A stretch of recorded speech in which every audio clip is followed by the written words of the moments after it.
Je me suis mariée très tôt, tu vois, comme je te l'ai dit, j'avais 20 ans. Mais je comprends pas, tous les gars qui viennent vers moi, ils sont comme ça, ils demandent juste une seule chose. Tu sais, les gens me disaient, ouais, non, mais t'es belle et tout, mais je les prenais pour des menteurs. Je me disais, ouais, ça va me faire plaisir. Je les croyais vraiment pas. Les blessures, en fait, guérissent avec le temps. Mais non. Ouais, Ah non, non, non. Première féminité, tu vois, elle est à l'intérieur avant d'être à l'extérieur. Amplifier cette haine, alors que tous les hommes ne sont pas mauvais, tu vois. Toi, est-ce que tu fais pour faire la part des choses entre le toi, Johanna, Ouais. le toi, maman, et le toi, épouse de quelqu'un? Franchement, être une femme, tu te dis, mais c'est trop bien, c'est trop bien. Moi, est-ce que c'est lui? Je passe vraiment longtemps avec lui et tout, genre dans la vie et tout, c'est chaud. Hein. Bye me. Bye.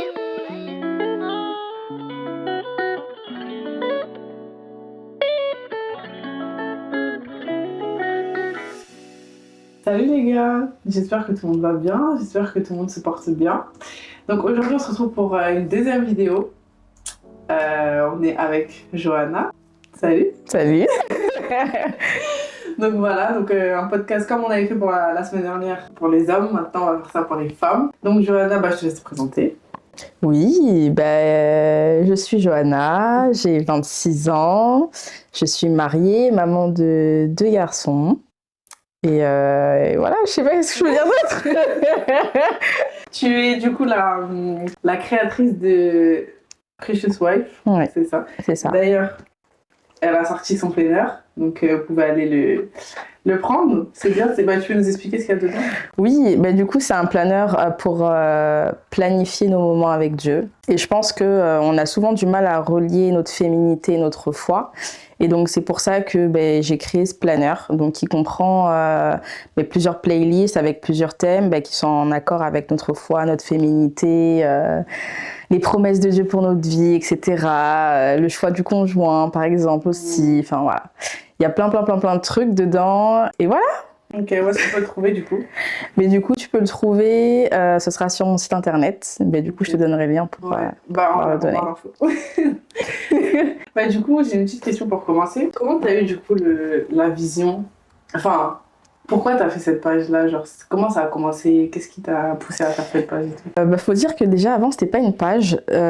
Précieux, comment ça a commencé? Je pense que c'est né d'une frustration. Ouais, c'est né d'une frustration. Tout simplement parce que je me suis mariée très tôt. Tu vois, comme je te l'ai dit, j'avais 20 ans. Je me suis mariée très tôt. Et donc, du coup, tu sais, quand tu te maries ou avant de te marier, tu cherches un peu des pages ou des trucs qui te ressemblent, tu vois, qui peuvent te préparer dans la saison dans laquelle tu vas être, etc. Et donc là, c'est ce que je cherchais, sauf que je trouvais pas des trucs, en fait, qui correspondaient à ce que je cherchais réellement, tu vois. C'est-à-dire que soit j'avais le côté spirituel, soit j'avais le côté que femme, mais j'avais pas le mélange des deux, tu vois. Et donc, du coup, c'est comme ça que ça a commencé. Et donc, ça a commencé sur Snap.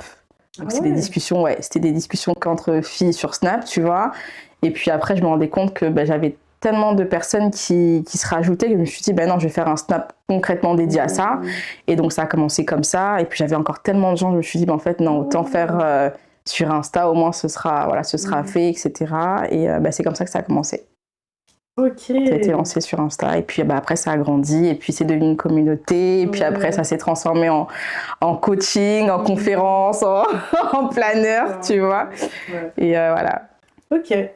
Du coup, par rapport à ta page, etc., est-ce que genre le fait que tu t'es lancé, t'as toujours eu confiance en toi, genre dans le fait de se lancer dans des projets comme ça, parce que c'est quand même, là t'as quand même beaucoup d'abonnés, je trouve, quand même. Ça va en milliers. Ouais. Genre, t'as toujours eu confiance en toi dans ce genre de choses? Non, j'ai envie de te dire non, pas du tout, parce que de base, je suis une personne très introvertie, tu vois, très introvertie, et donc j'ai beaucoup manqué de confiance en moi dans ma vie en règle générale. Et donc voilà, je pense que le fait quand tu manques de confiance en toi, tu vas pas forcément au bout de tes projets, tu vois, tu te limites beaucoup, t'as une image de toi en fait qui est faussée, tu vois, donc tu vas pas jusqu'au bout en fait, tu peux pas te dire que oui, ok, je vais rêver grand, je vais faire ci dans la vie, je vais faire ça, en fait, tu vas vouloir le faire mais tu vas pas mettre en place des actions pour pouvoir le faire justement dû à ce manque de confiance. Donc non, ça a été un vrai fléau pendant des années et des années, tu vois, parce que j'ai souffert de beaucoup de choses justement qui ont créé ce manque de confiance. C'est vrai que par exemple, je te donne un exemple tout bête, quand j'étais plus jeune, ben, je faisais beaucoup d'acné, tu vois, mais c'était un acné qui était trop important.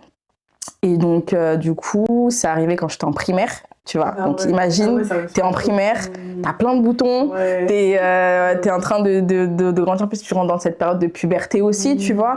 Et c'est quelque chose qui m'a suivi pendant longtemps, ça a duré jusqu'au lycée, tu vois. Ça a duré jusqu'au lycée, maintenant tu rajoutes à ça l'appareil dentaire. La totale. Ça veut dire que t'es sujet aux moqueries, on se moque de toi, on rigole sur toi, etc.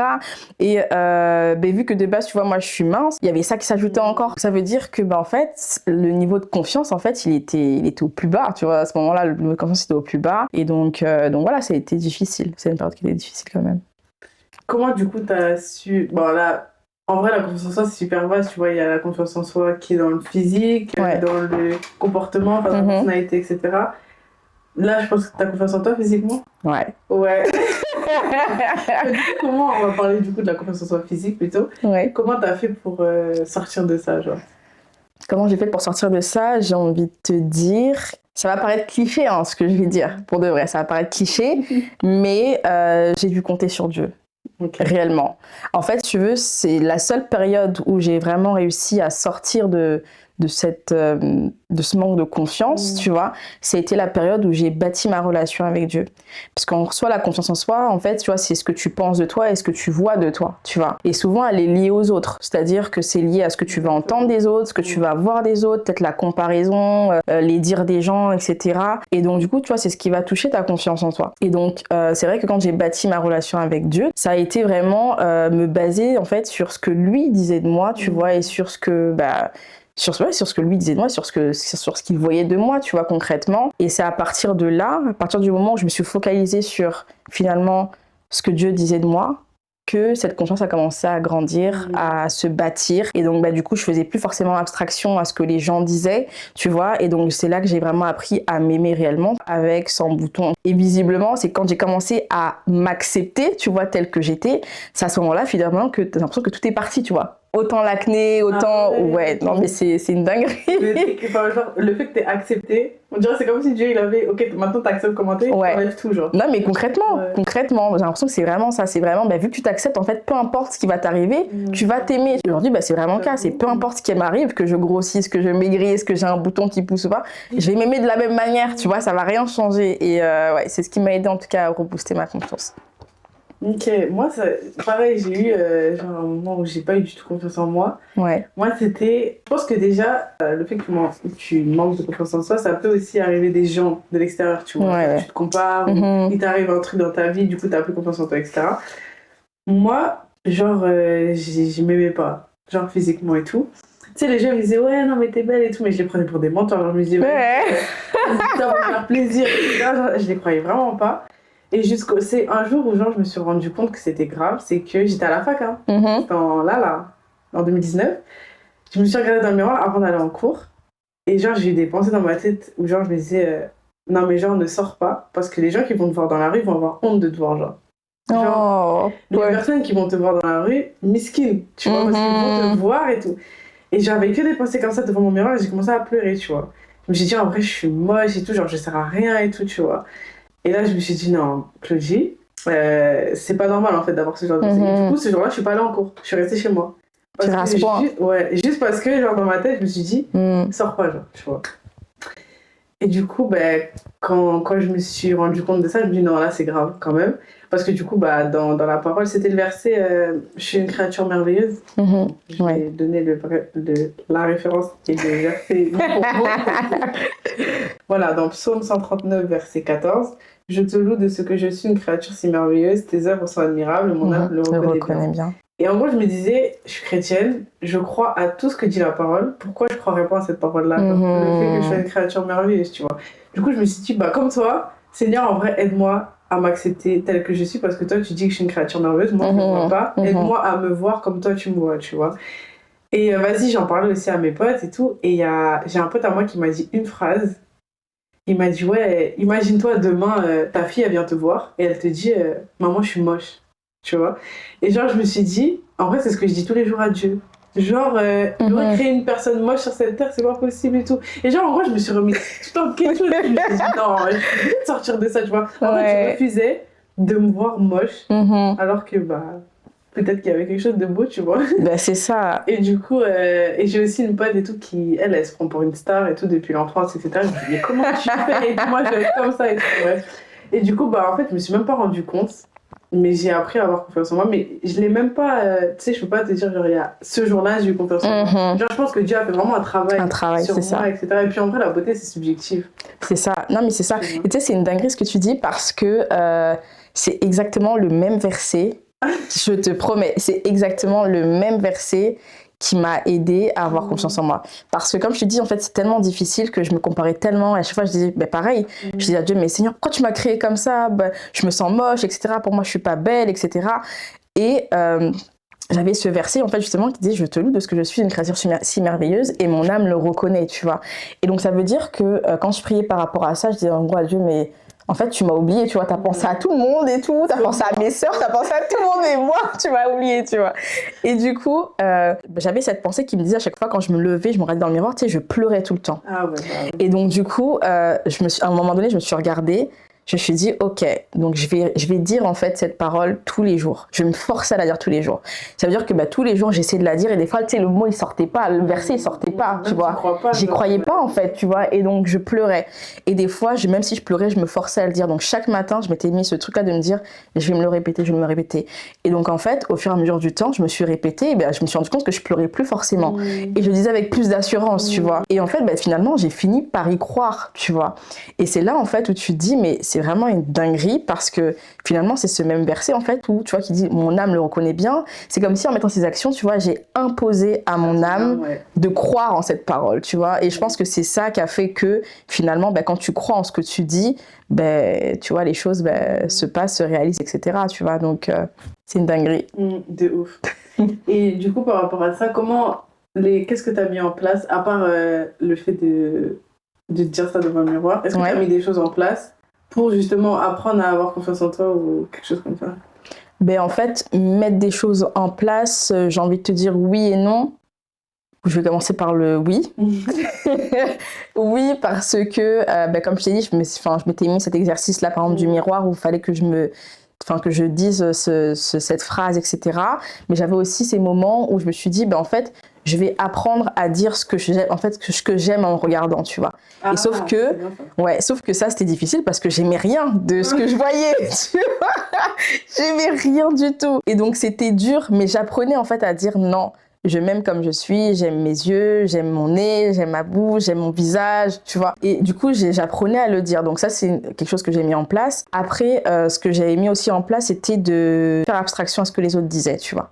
Vraiment. Et ça, je pense que ça a été le plus dur parce qu'on est dans un monde où c'est une vie, on a tous une vie sociale, tu vois. Donc on entend les gens, que tu veuilles ou pas, tu vas entendre ce que les gens vont dire, tu vois. Mais je pense que le travail, ça a été de ne plus en fait laisser ces paroles-là entrer dans mon cœur, tu vois.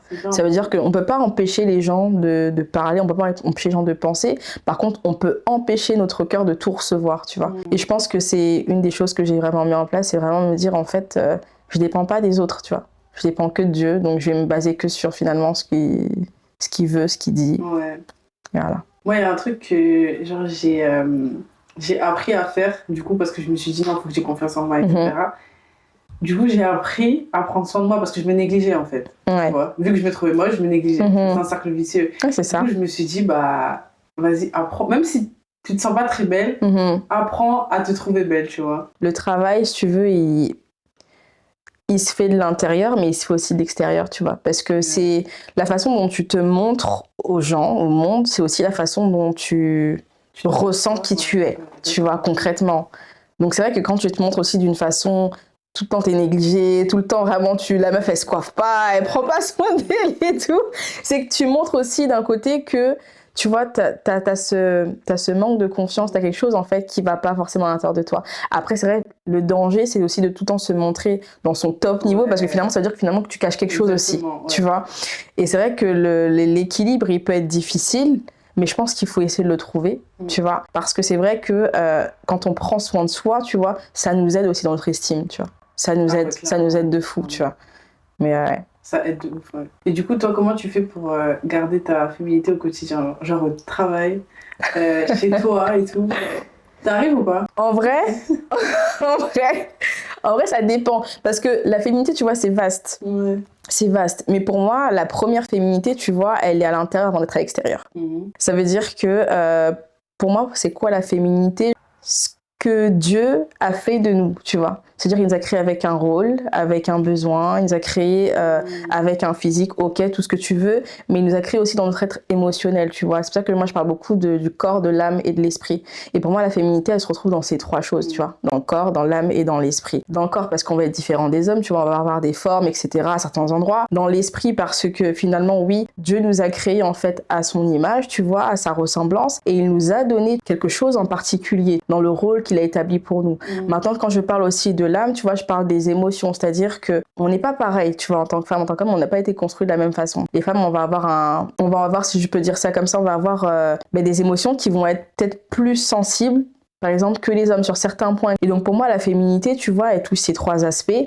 Et donc pour la garder au quotidien, en fait, j'ai envie de dire, c'est un travail que tu fais quotidiennement, en fait, sur toi-même. Autant dans le fait de pouvoir, en fait, essayer d'apporter cet équilibre spirituel que tu as besoin d'avoir, autant dans tes émotions, quand tu dois gérer tes émotions, autant, du coup, dans ton physique, quand tu prends soin de toi. Et donc, tu vois, je pense que c'est une discipline qu'il faut se mettre au quotidien pour que, justement, maintenir cette féminité, tu vois.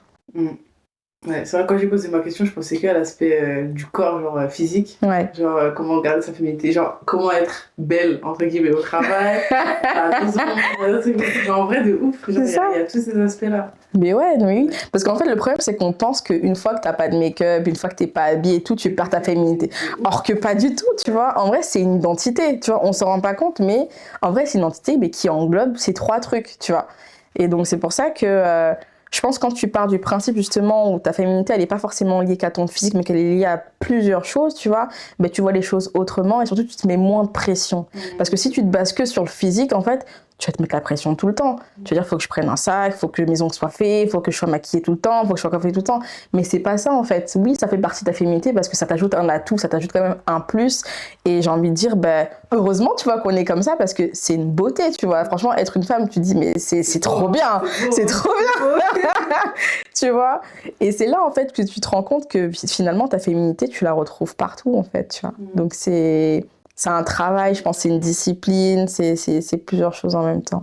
Parce qu'en vrai, c'est pas toutes les femmes qui aiment genre les faux ongles, le maquillage, les longs cheveux et tout. C'est ça. Il y a des filles super féminines avec des cheveux courts. Bien sûr. Avec tout ça, tu vois. Même au naturel, hein. Ouais, bien sûr. Bien sûr.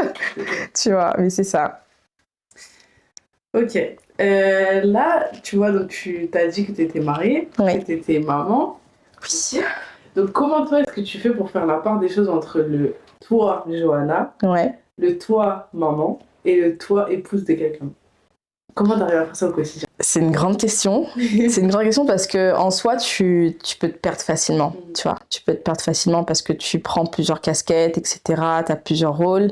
Ce sont des rôles qui sont quand même conséquents, tu vois, qui sont lourds, qui prennent du temps. Faut pas se perdre. Faut pas se perdre, c'est ça. Et je pense que le danger, en fait, c'est de te perdre parce que généralement, nous, en tant que femmes, on pense très peu à nous-mêmes, tu vois, et on pense beaucoup aux autres. Exactement. Ça veut dire que des fois, on va se focaliser que sur notre rôle d'épouse, tu vois, notre rôle de femme, etc. Quand je dis femme, épouse, et surtout sur notre rôle de maman aussi, tu vois. Ça veut dire que finalement, notre propre rôle à nous, en tant que femme, tu vois, on l'oublie. Et je pense que quand tu oublies en fait déjà ton rôle de femme, mais toi-même, c'est-à-dire quand si t'enlèves le mari, les enfants et tout, en fait tu t'oublies et du coup ça apporte un déséquilibre. Parce que je pense que ce qui fait qu'une famille est heureuse, autant les enfants que ton mari, c'est comment toi aussi tu te gères toi-même. Ça veut dire qu'en fait ce que toi tu ressens, comment tu prends soin de toi, etc. Parce que finalement en fait c'est ce qui va te donner un peu ce booster, tu vois, pour que tu puisses avoir un équilibre dans ta vie d'épouse, mais aussi dans ta vie dans ton rôle de maman. Parce que des fois, tu vas te dire, mais pourquoi la maman, elle est tout le temps aigrie, elle est tout le temps en train de crier, elle est pas bien, son mari, je sais pas, elle crie tout le temps dessus et tout, genre, elle trouve jamais de temps pour lui et tout. Mais finalement, en fait, quand tu trouves pas du temps pour toi, tu vas avoir du mal à donner du temps de qualité aux autres. Parce que du temps, tu peux en donner, tu vois. Mais est-ce que ce sera un temps de qualité, tu vois? Là, c'est différent. Donc, je pense que c'est vraiment le fait de ne pas s'oublier soi-même, de vraiment s'accorder du temps et vraiment que ce soit une priorité de s'accorder du temps. C'est-à-dire que moi, je sais que des fois, je fais en sorte, même Brian, du coup, mon mari, il y a des journées, il va me dire, écoute, là, tu prends soin de toi, écoute, là, je prends les enfants, fais ce que tu veux, tu vois. Ça veut dire que je vais avoir des temps, je vais me dire, ok, là, je sais que je vais me focus que sur moi. S'il faut que je fasse mes soins, je fais mes soins. S'il faut que je sorte, je sors. S'il faut que je fasse tel truc, je fais quelque chose en fait, quelque chose qui va me ressourcer, où je suis seule, où j'ai mon temps en fait en tant que femme, où là je suis l'épouse de personne, je suis la mère de personne. Je pense à moi parce que j'en ai besoin finalement. Parce qu'en fait, c'est si je suis bien moi-même dans mon corps, dans mon état d'être, dans mon mindset, ben forcément, je vais être bien dans mon mariage avec mon mari, tu vois, mais aussi avec mes enfants.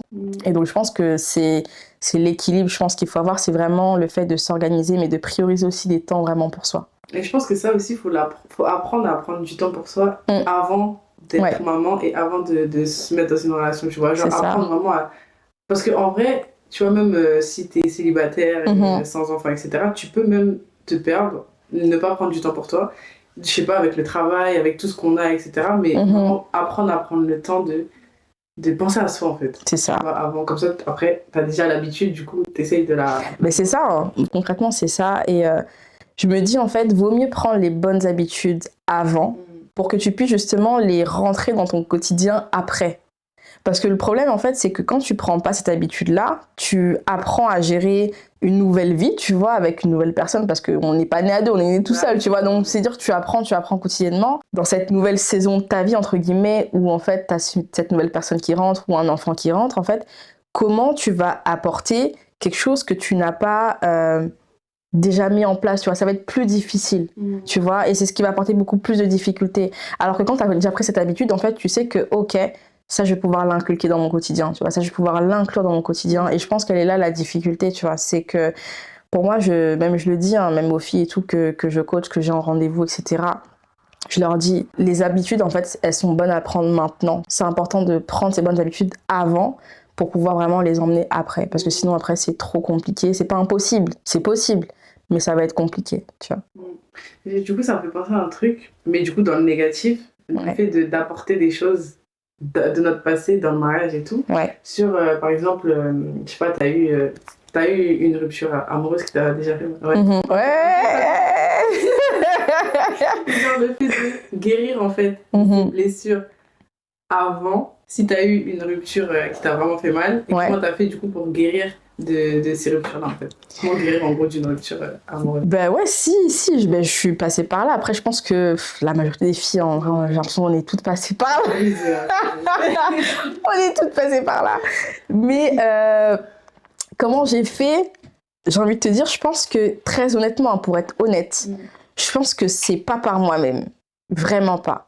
Parce qu'aujourd'hui, on va te dire, il faut faire ci, il faut faire ça, il faut t'accorder du temps pour toi, il faut faire ci. On va te sortir une liste de choses à faire. On va te dire, t'inquiète pas, si tu fais ça, tu vas guérir. Tu vois. Or que tu te rends compte finalement que même si tu fais cette liste, c'est pas ce qui va faire que tu vas guérir. Et généralement, tu vas avoir un autre type de personnes qui vont te dire, les blessures, en fait, guérissent avec le temps.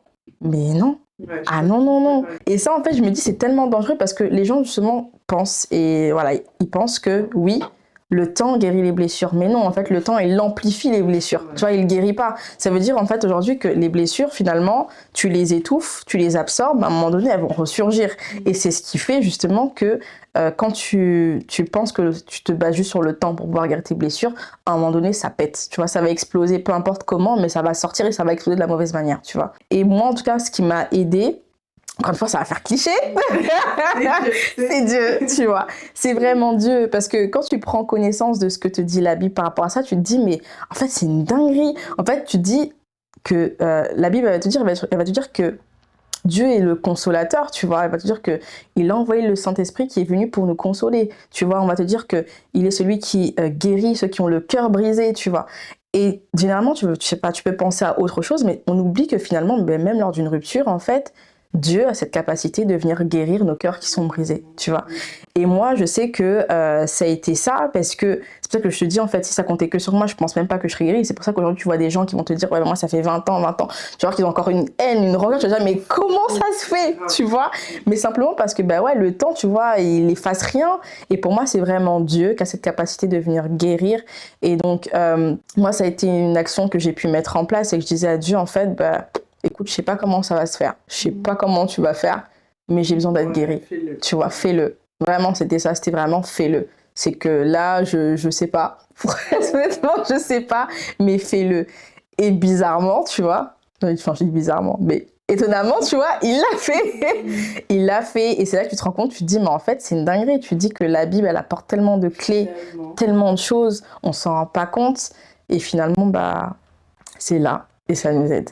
Ouais, en plus, il n'y a que lui vraiment qui peut guérir ton cœur parce que des fois, tu vois, on sort de relation, on se rend même pas compte qu'on est blessé. Tu vois, on va se dire, vas-y, je suis triste, mais vas-y, avec le temps, ça va passer comme tu as dit. Mais en fait, au fond, à l'intérieur de toi, il y a un truc qui s'est brisé, tu vois. C'est ça. Et en gros, tu t'en rends pas forcément compte. C'est pour ça, c'est important, je pense, quand on sort d'une rupture, du coup, de demander à Dieu, Seigneur, peut-être qu'il y a une blessure, et s'il y en a une, montre-la moi, que toi, tu puisses faire quelque chose, et que moi, je puisse aussi, tu vois, il y a la part de Dieu, la part de l'homme. C'est ça. Que toi, tu puisses restaurer mon cœur, mais que moi aussi, je puisse mettre des choses en place pour guérir mon cœur, tu vois. Parce qu'en général, quand tu sors d'une rupture, t'as la rage des hommes.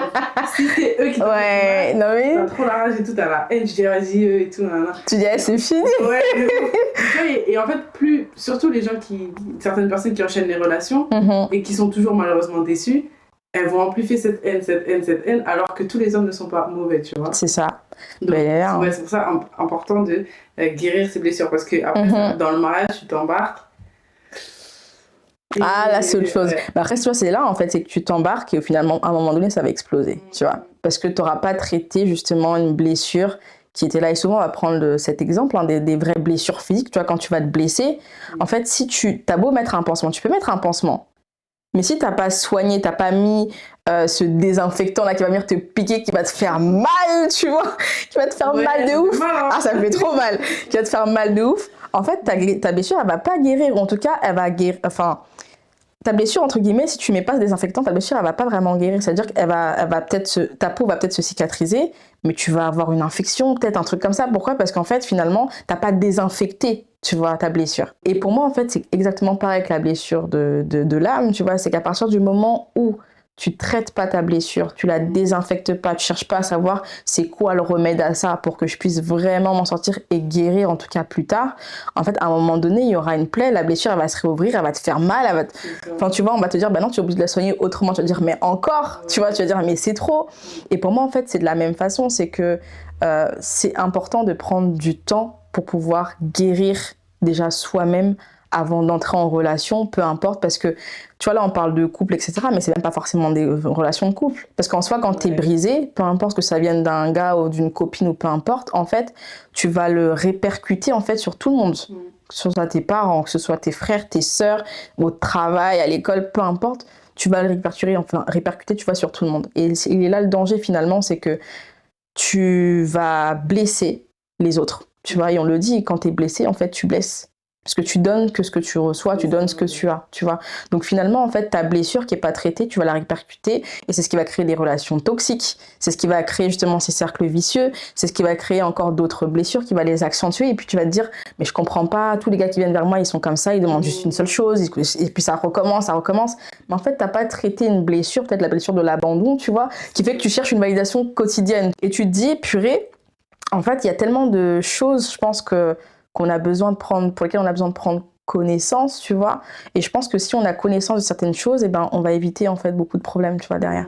Vraiment. Et donc c'est pour ça que c'est vraiment important. Moi, j'insiste vraiment sur les blessures, tu vois, parce que en fait, finalement, on est tous blessés. Maintenant, c'est comment est-ce qu'on veut guérir de ça et quelle action on met en place, tu vois, pour pouvoir guérir. Parce que finalement, tu vois, on n'est pas invincible. Hein. Ça veut dire qu'aujourd'hui, moi, je parle avec toi, demain, tu peux me blesser aussi. Tu vois. Mais c'est qu'est-ce que je vais mettre en place, tu vois, pour pouvoir justement penser cette blessure et la guérir. Parce que justement, genre, quand t'es blessé, etc., tu peux avoir, tu vois, genre, tu dis non, vas-y, moi, c'est terminé, ça, c'est terminé. Et au final, c'est le but de l'ennemi parce qu'il veut t'isoler, en fait. C'est ça. Tu vois, il peut t'isoler de.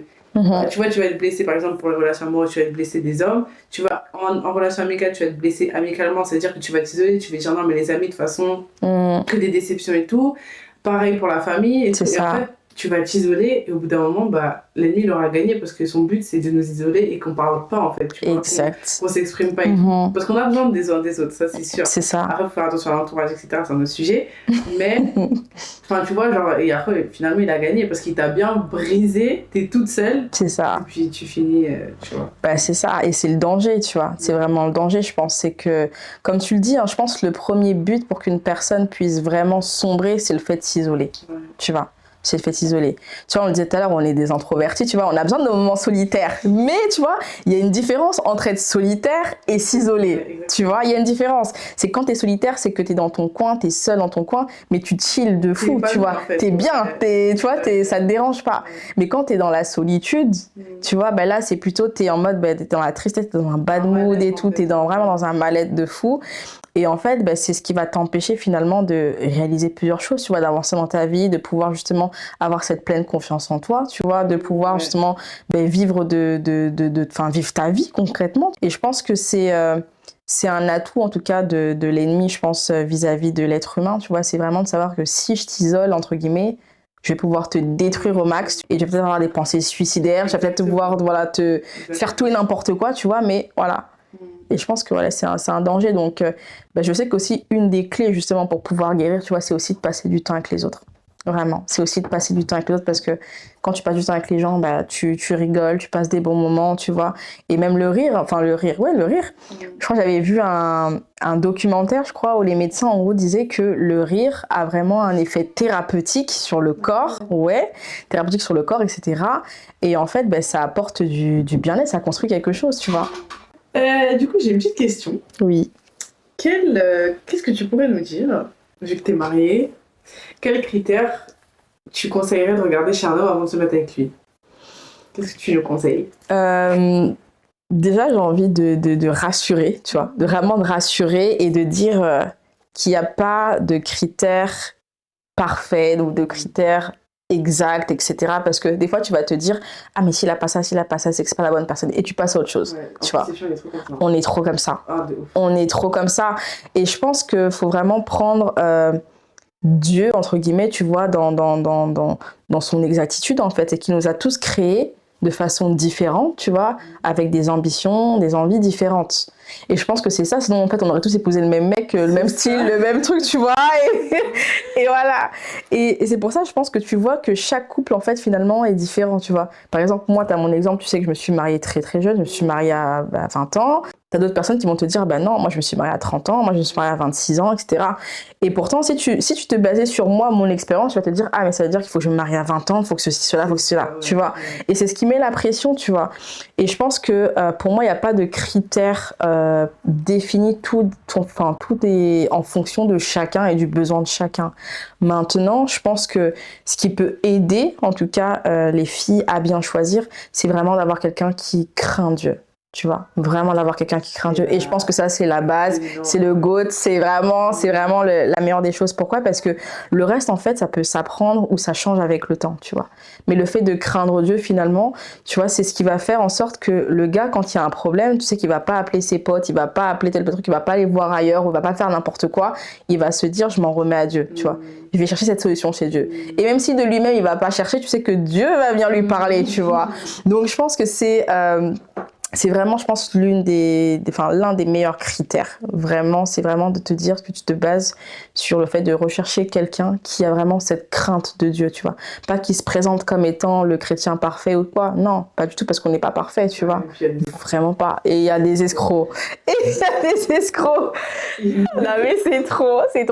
Tu vois, mais je pense que c'est vraiment ça. C'est vraiment de te dire, en fait, finalement, je veux me baser sur quelqu'un qui craint le Seigneur. Maintenant, au-delà de craindre Dieu, bien sûr qu'il y a autre chose, mais maintenant, comme je l'ai dit, tu vois, tout diffère, tout change par rapport à nous, tu vois. Et je pense qu'avant de se dire, je choisis quelqu'un ou je me base sur un critère, il faut vraiment apprendre à se connaître soi-même. Vraiment apprendre à se connaître soi-même, parce que c'est quand tu te connais que tu sais ce que tu veux, que tu sais ce que Dieu attend de toi, tu vois.